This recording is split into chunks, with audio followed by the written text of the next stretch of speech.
When TooKyo Games first formed, they hosted a livestream in 2018 showcasing 4 upcoming projects that I was extremely excited for. 3 of these would be revealed and released as World's End Club, developed by Grounding, Akudama Drive, an anime produced by Studio Pyro, and Master Detectives Archives Rain Code, developed with Spike Chunsoft. But one remained, untouched. Codenamed Extreme Cross Despair. This title was supposed to be a thematic crossover between the styles of Kazutaka Kodaka's Danganronpa series and Kotaro Uchikoshi's Zero Escape series. At least until now, in which after a lot of development changes, we now have the 100-line Last Defense Academy. Co-developed with MediaVision, this larger budget title has been teased to be the encapsulation of TooKyo as a team, an insane and audacious video game that no one else could make, a title that they put so much into that the company is now in debt and will go bankrupt if it doesn't sell. What kind of game could that possibly be?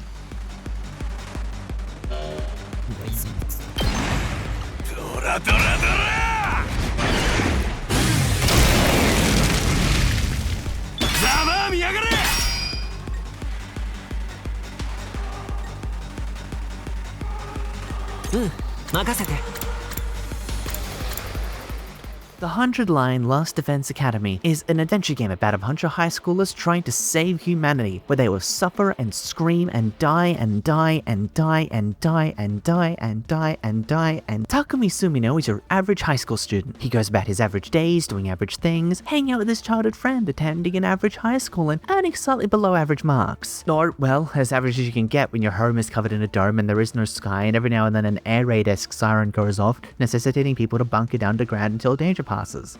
Takumi and his childhood friend Karawa have their version of a daily life drastically interrupted when they find a funny ghost creature named Sirei and are then met by the invasion of, well, invaders, monsters coming out of the ceiling. In order to save Karawa, Sirei instructs Takumi to stab himself with a magic sword, giving him a bloody magical girl transformation and the power to cut down the monsters around him. That is before throwing him into the Last Defense Academy. For 100 days, Takumi and his 14 fellow students will have to protect this academy, which serves as the final line of defense between humanity and certain destruction. And then Takumi runs into a girl named Nozomi, who, besides being a dead ringer for Karawa, has a surprisingly similar background, but doesn't know who she is. As a narratively driven adventure game, these days will be full of various plots and character interactions, with some life sim elements sprinkled through. You'll have time slots you can spend where you're able to hang out with characters to boost your stats on the report card, you can give your friends gifts, read books in the library, or you can go exploring for materials which are needed to craft items, improve your skills, and can be turned into those previously mentioned gifts. All the while biding your time and honing your skills before the invaders, well, invade. And when they do, it's in a turn-based strategy format, alternating between player and enemy phases. Each phase gives you an amount of action points to spend in order to move and attack with your characters, where you can choose to end your turn at any point. Characters do not have set attack or defense stats. Damage is equal to the skill attacked before various effect modifiers are applied. Bulkier characters will have higher health totals, and skills that grant armor, a perk that will give a character an extra layer of health points per turn. There's also a voltage gauge which goes up when you attack foes. It caps at 300% and 100% can be expended for a powerful area of effect super attack from a character that will stun them for a phase upon use. You can alternatively exchange that voltage for a variety of buffs instead. An extra attack point until the end of the battle, another action point, give a party member the ability to make counterattacks, or get a free attack on wave start, among other things. You've got a few options.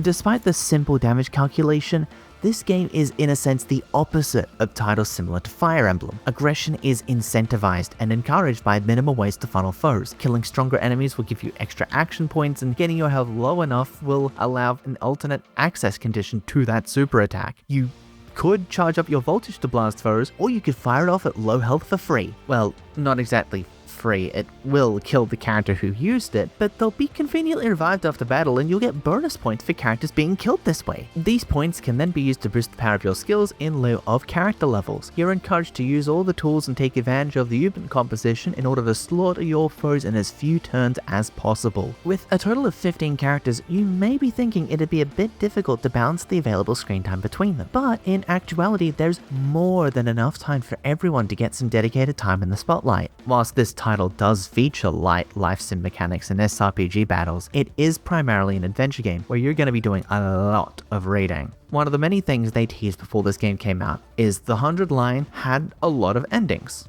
Sure, many adventure games have a bunch of endings, but usually they're more abrupt endings, like choosing to wander into a blizzard and dying alone, or confronting a mysterious armed man with zero plan. Suddenly, you die and the game ends. Good work! Now, to be fair, this does have a purpose. It means some choices can function like a puzzle or a quiz, following a proper internal logic, or can be used as an avenue to showcase new character details that didn't work in the main scenario. Some visual novels like A Fate Stay Night are known for their cornucopia of bad endings that function with this exact purpose, and flesh out the characters dramatically. That game has 3 major routes with 5 endings, alongside 40 bad endings. I use this as a comparison to rather than say Uchikoshi's Virtue's Last Reward, as the core 3 endings in Fate Stay Night are mutually exclusive in some way, all analyzing different concepts rather than a collection of endings that are all guiding you towards finding that final scenario. Because the 100 line Last Defense Academy is like both actually. It has routes that provide information that allow you to solve events in other routes, and it also features a staggering number of scenarios. They said it had 100 endings. This sounds ridiculous. Surely they couldn't do 100 different endings, that would be insane. Well, they weren't kidding, because I got all of them.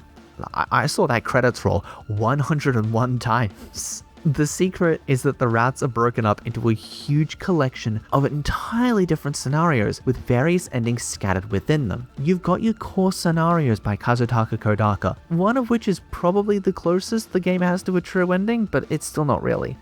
Still, there are other routes with all sorts of expansive mysteries abound with new character focuses for you to step into. The mystery ones though were my favorites by and large.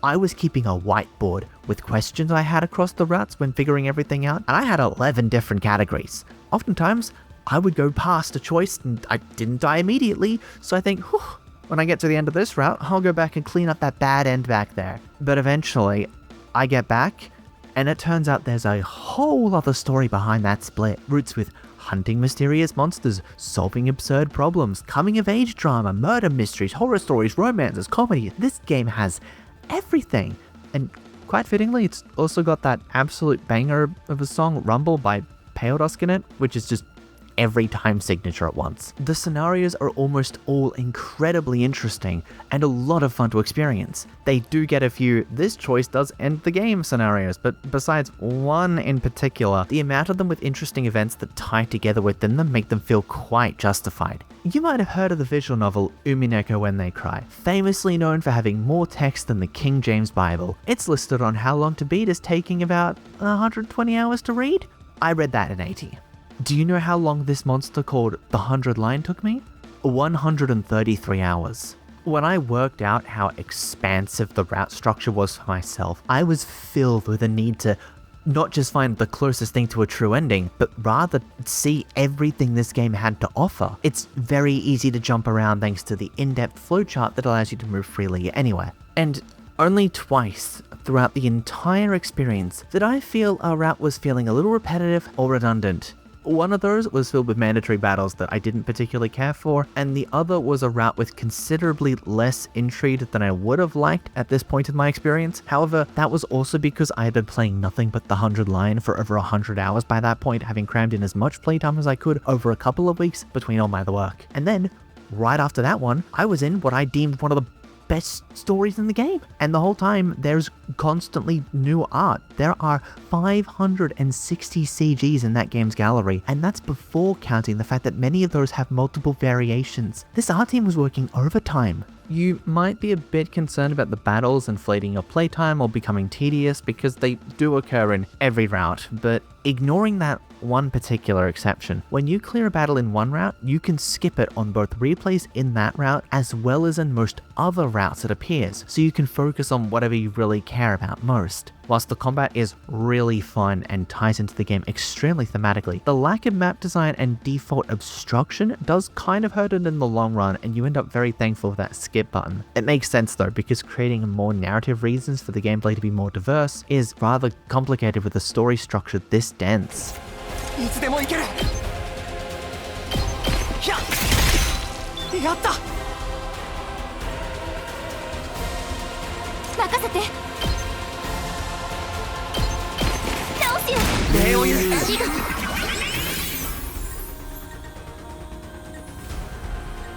行くぞ。行くぞ。行けるよ。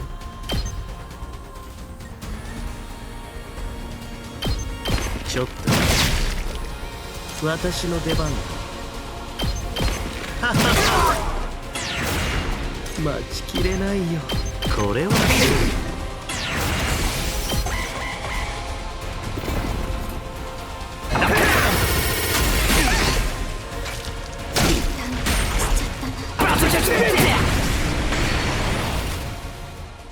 You may also be concerned that, well, if the game is too big for you. The concept appears to be that you can play through to uncover the mysteries of the world or otherwise to find an ending where you survive. You can do that and get satisfying endings all over the place. But I do think the people who want to see what insane writing is going on at every turn will enjoy it the most. I had a desire to play through all of this because it's by a collection of authors whose works I really enjoy. I mean, you've got the writers from The Somnium Files, 9 Hours, 9 Persons, 9 Doors, Danganronpa V3, and Persona 5 Tactica, of all things, all here. I played through primarily on the Japanese dub, but that was because I was kind of super biased towards one of the Japanese voice actors in the cast. I was intermittently switching it up though as I played out of sheer curiosity, and the English performances were no slouch. They got the screams all amazing, that's the best stuff. The 100-line Last Defense Academy is a beast, a science experiment of a game so absurd in narrative design there is just simply nothing else like it. It is a phenomenal title that never ends and would practically be impossible to make a follow-up to. I need this title's magic experienced by as many people as possible. It's just that good. I mean, I've already started a replay. The scent of lavender was calling me. Noisy Pixels giving the 100-line Last Defense Academy a 9.5 out of 10. Thank you guys so much for watching a Noisy Pixels script dedicated to bringing you guys the best news, reviews, previews, and more. Please stick around and ring the bell to subscribe if you haven't already, but just, to stay up to date with all of our future content, or check out our Patreon. And there's only like a month between this comes out and then like another either Somnium Files game. How is anyone supposed to finish this before like that comes out? Like, I mean, I guess you don't finish it.